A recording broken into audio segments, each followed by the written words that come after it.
online sleuths, armchair detectives, keyboard investigators, whatever you call them, they are regular people with regular lives who sit behind screens and refuse to let certain mysteries go. They scroll through old case files, stare at grainy reconstructions, and spend late nights chasing down threads that most of the world has forgotten. Sometimes they are wrong. Sometimes they send investigators on wild goose chases. But sometimes their persistence does something that feels almost impossible. It gives a nameless victim back their identity. It gives a family the one thing they have been missing for years: an answer. Welcome to Disturbed Intent. In this episode, we are going back to the mid-1990s, to a lonely stretch of highway in Virginia, a fatal crash, and a young man whose body lay unidentified for almost 20 years.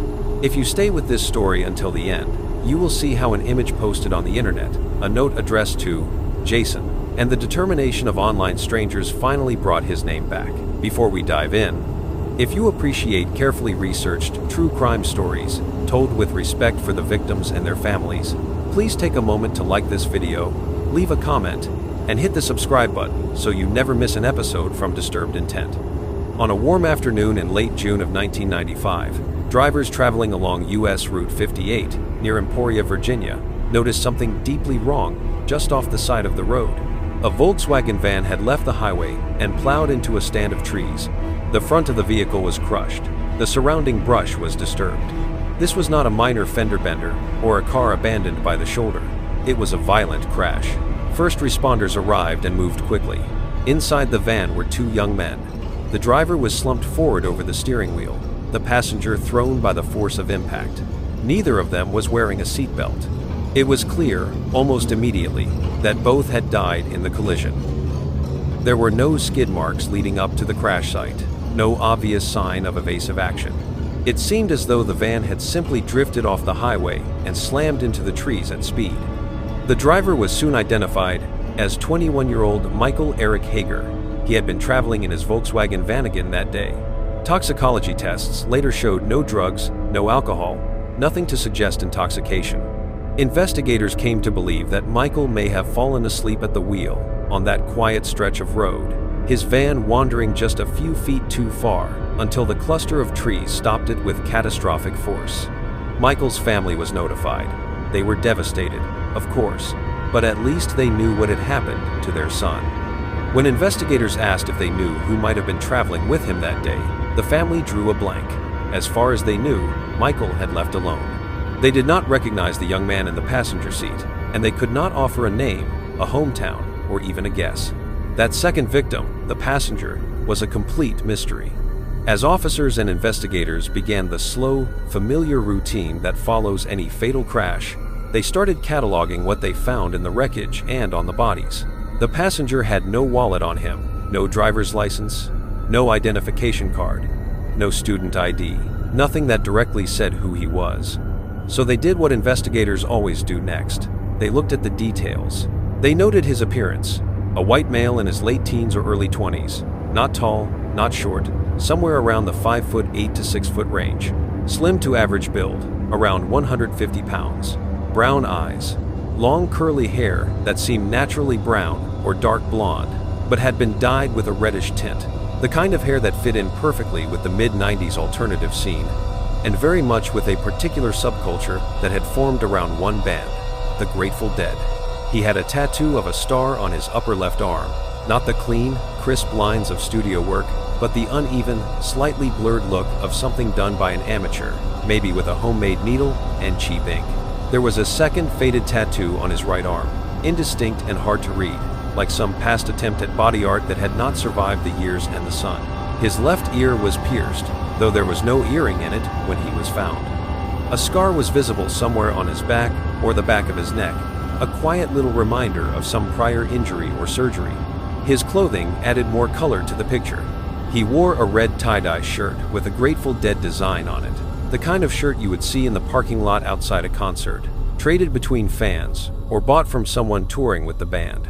He had on Levi's jeans, white socks, and black Fila sneakers. Around his neck, a beaded necklace. Nothing about this outfit looked accidental. He looked like exactly what many people would have guessed at first glance. a Deadhead, a devoted Grateful Dead fan, following the music from city to city. Inside the van and on his person, investigators found a handful of personal items, about $1 in loose quarters, a yellow Bic lighter, and then something that stopped them, because it finally looked like a real lead. A crumpled piece of paper with a handwritten note. "Jason, sorry we had to go. See you around. Call me."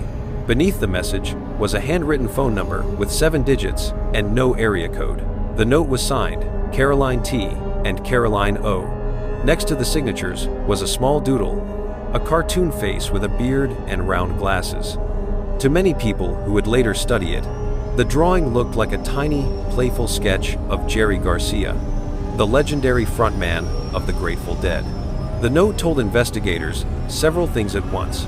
First, there was a very good chance that the unknown passenger's first name was Jason. Second, he had at least 2 friends, both named Caroline, who had cared enough to write him a note, leave him a phone number, and say, "See you around." Third, it anchored this unknown young man even more firmly to the Grateful Dead scene. The tone of the note sounded like one concert traveler leaving a goodbye message to another at a campsite or a show, promising to reconnect later down the road. Then there were the tickets. Investigators found 2 Grateful Dead ticket stubs, one for a show on June 24th and one for June 25th, 1995. Those dates matched performances the band had given at Robert F. Kennedy Stadium in Washington, D.C. The crash occurred on June 26th. That meant this young man had almost certainly gone to those shows. He may have been picked up hitchhiking on the way back. Michael Hager and this mysterious Jason might have been strangers who met because of music. On paper, the investigators had a decent set of leads. They had physical description, they had the concert tickets, they had the note addressed to Jason with 2 first names and a phone number attached. So they got to work. The phone number was the most obvious place to start. But this was the mid-1990s. This was a world before smartphones, before everyone carried their number in a synced address book, before social media could ping a person across the planet in seconds. People wrote down 7 digits and just assumed you knew the local area code. That might work when everyone is in the same city. It becomes a nightmare when a young man is traveling from state to state with a touring band. Investigators tried multiple possibilities. They looked at area codes for Virginia, Washington, D.C., and surrounding states. They checked phone records where they could. They attempted to reverse trace the number.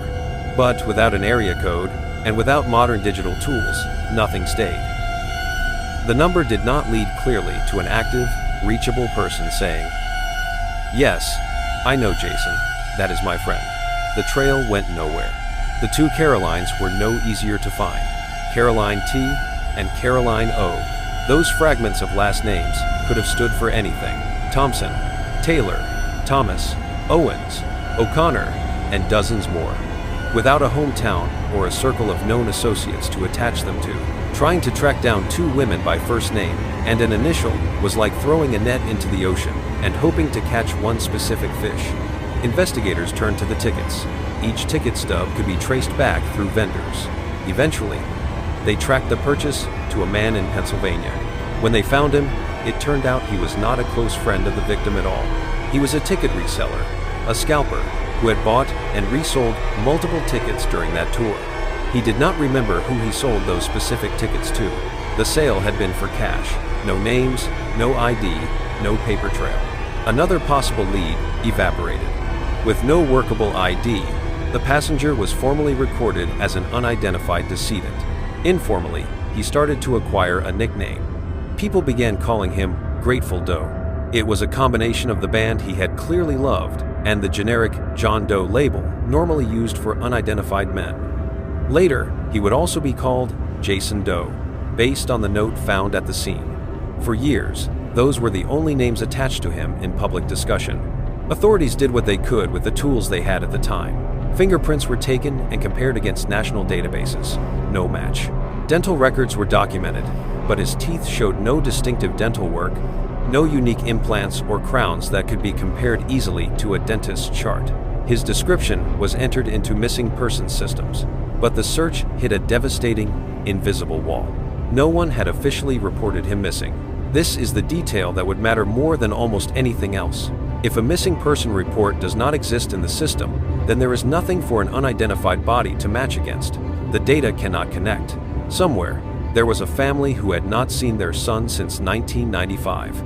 Somewhere, there was a mother who wondered what had happened. But for a variety of reasons, that missing person report never made it into the databases investigators were checking. Years passed.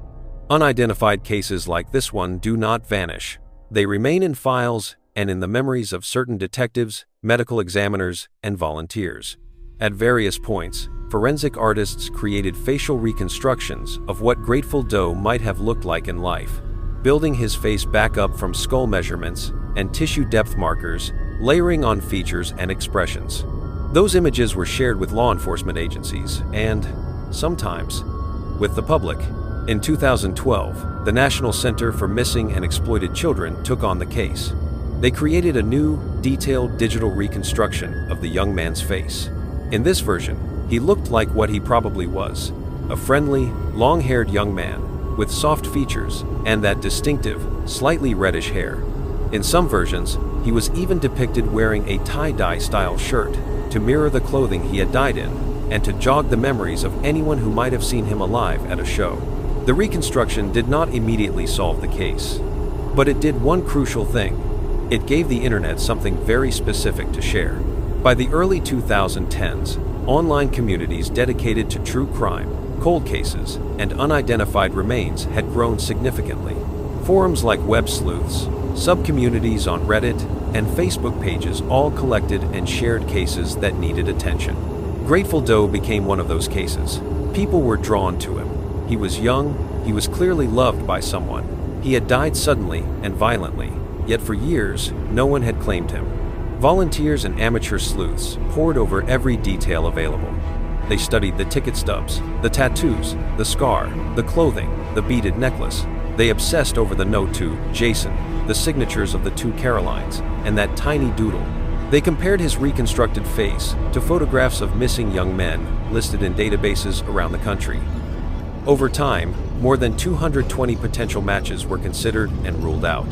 That number represents hundreds of hours of work, both by official investigators and by volunteers. Each ruled-out case meant families somewhere else received clarity, but it did not bring Grateful Doe any closer to being named. Yet, even if no one could see it from the outside, the case was slowly being prepared for a breakthrough. It just needed the right combination of image, visibility, and timing. That moment arrived in late 2014, thanks to a woman online who felt a pull toward this nameless young man. On Reddit, she went by the username Gray Metal. She was not a detective, not a forensic expert, not a law enforcement insider.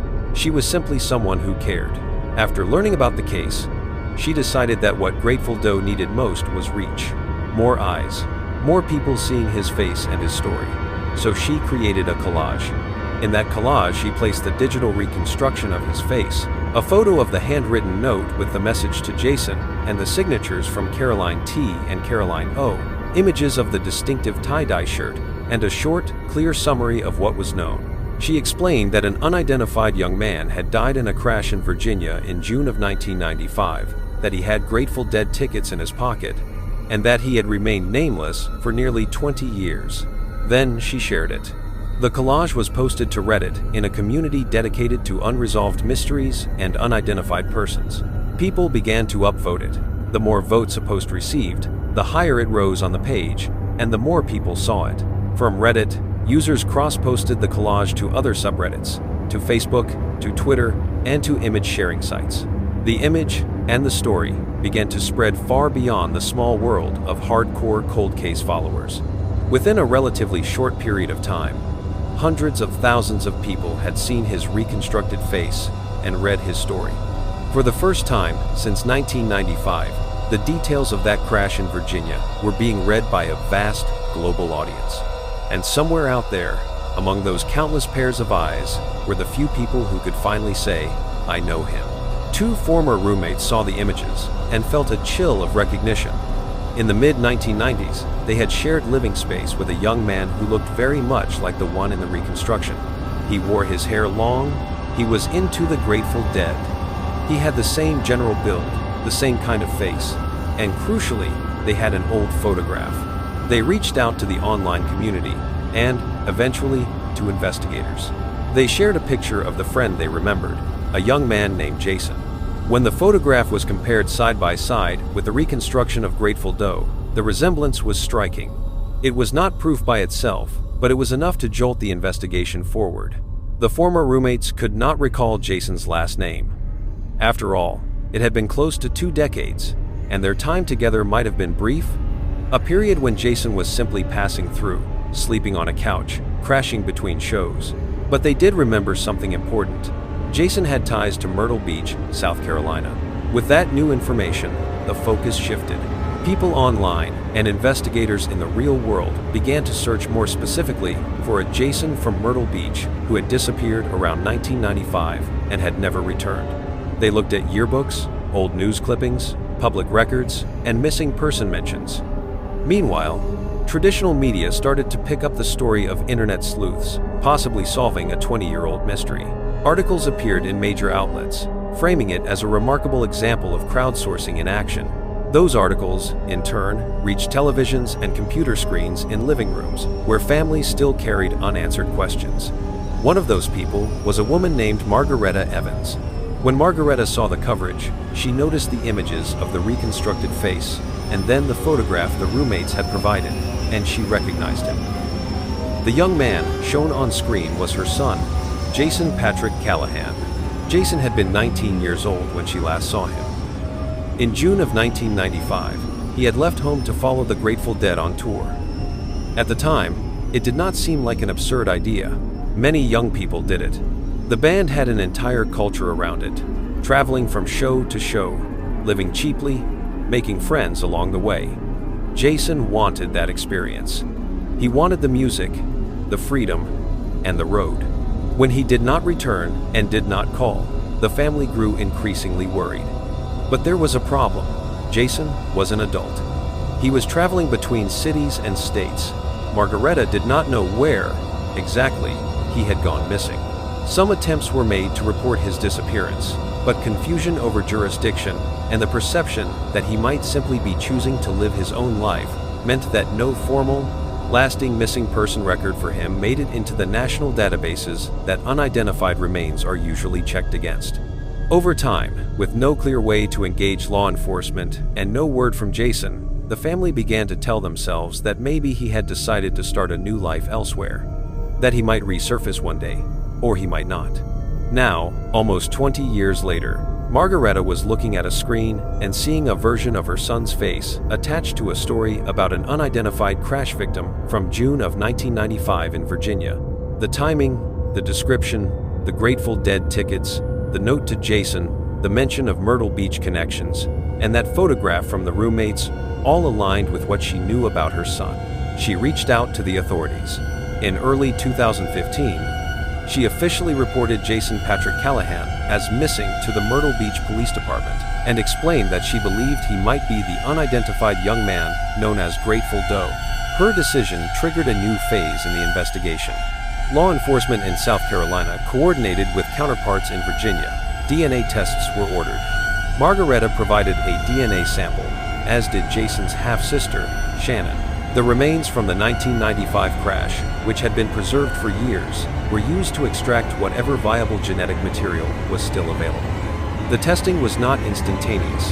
There were delays, challenges with older samples, and the normal backlog issues that can slow forensic labs. At first, there were even reports of inconclusive results, which must have been agonizing for the family, who had finally dared to hope for clarity. But the testing continued. By December of 2015, the results were finally in. The DNA comparison confirmed that the unidentified young man killed in the crash on U.S. Route 58 near Emporia, Virginia, on June 26, 1995, was indeed Jason Patrick Callahan of Myrtle Beach, South Carolina. Grateful Dead had a name. After almost 20 years of uncertainty, the mystery was formally resolved.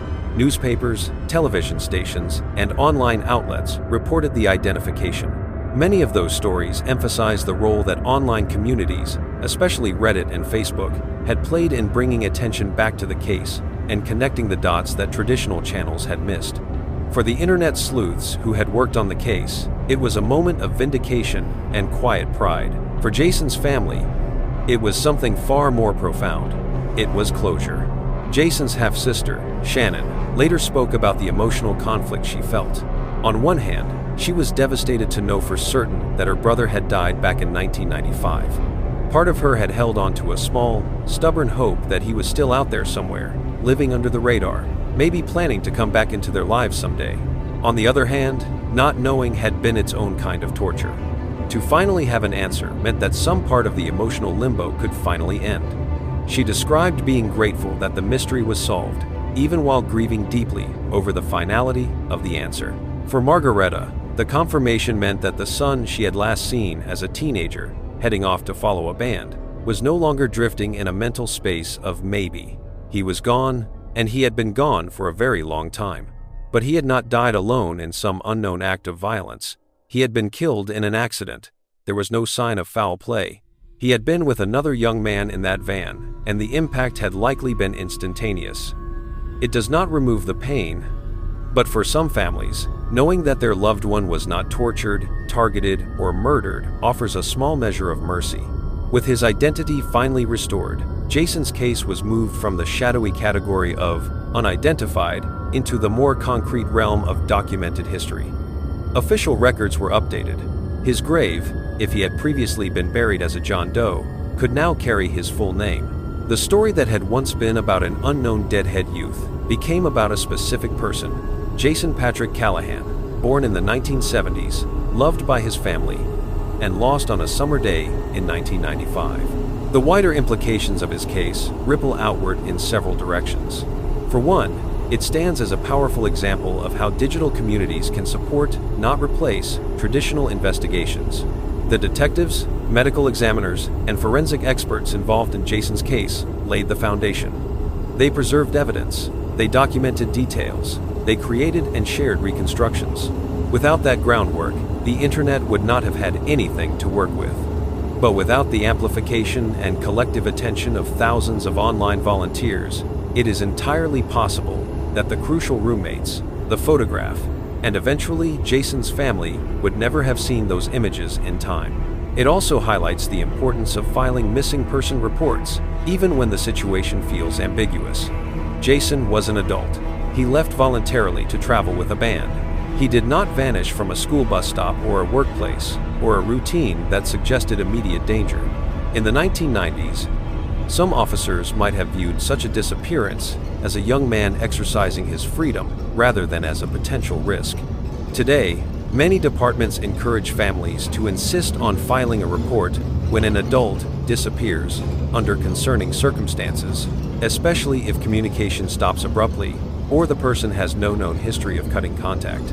A missing person record does not force the individual to return, but it does create a digital footprint that can be matched if the worst happens and an unidentified person turns up somewhere else. Jason's case has also influenced how some medical examiner offices and cold case units view collaboration with online sleuths. There are always risks. Uncontrolled speculation can lead to harassment of innocent people. Rumors can overshadow facts, but when handled carefully, with clear boundaries and respect for victims and families, internet communities can act as massive signal boosters for cases that would otherwise fade into obscurity. Margareta herself did not retreat from the online world after her son was identified. Instead, she leaned into it. She became active in sharing posts about other missing persons, especially children, urging people to look closely and to share those images. She knew better than anyone how a single share, a single click, a single stranger's attention could eventually add up to a perfectly placed connection. She also extended that empathy into other areas, sharing stories about abused or neglected animals, searching for justice or help for living beings that had no voice of their own. In this way, she took some of the energy that had once been trapped in grief and pointed it toward helping others. Some details in Jason's case will probably never be fully resolved. The two women named Caroline who wrote that note have never publicly stepped forward.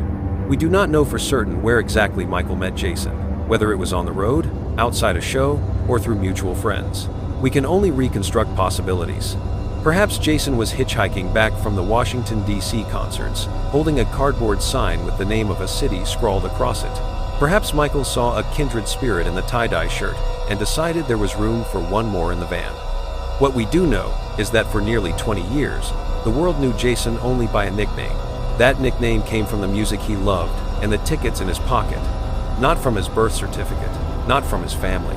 For almost 2 decades, his story floated in a strange space between anonymity and recognition, between a known event and an unknown identity. Then a series of decisions made by strangers online, by roommates who shared a photograph, and by a mother who refused to ignore what her heart told her, finally pulled him out of that limbo. This is not a story with a happy ending. A 19-year-old young man still died in a senseless accident on a summer day. A family still lost a son and a brother. But it is a story with a meaningful ending. Jason was found. He was named. His death certificate no longer describes him as unknown. He has his place in his family's history, not as a question mark, but as a person they can grieve properly and remember fully. And that, in many ways, is what so many of these online sleuths are working toward when they sit in front of their screens at 2 a.m. staring at lists of nameless victims. They know they cannot bring anyone back. They know they cannot undo the violence or the accidents that took those lives, but they can help make sure those lives are not erased. They can help return names to the nameless. If you have stayed with this story all the way to this point, thank you. Stories like Jason's are not easy to hear, but they matter. They remind us that behind every cold case file and every unidentified victim number is a real human being with a family, a past, and dreams that did not get to be fulfilled. Let us know in the comments what you think about the role online communities played in Jason's case. Do you think internet sleuths are a force for good when it comes to solving cold cases? Or do you worry about the risks when investigations play out in public? Your perspective helps shape the way we cover and discuss these stories on this channel. If you found this episode informative or moving, please take a moment to like this video, leave a comment sharing your thoughts, and hit the subscribe button to support Disturbed Intent. Subscribing and engaging with the content tells the platform that these stories matter and helps us continue bringing you careful, respectful, deep dives into true crime and unresolved mysteries. Thank you for watching, for listening, and for caring about people like Jason who might otherwise be forgotten. Stay alert, stay safe, and we will see you in the next episode of Disturbed Intent.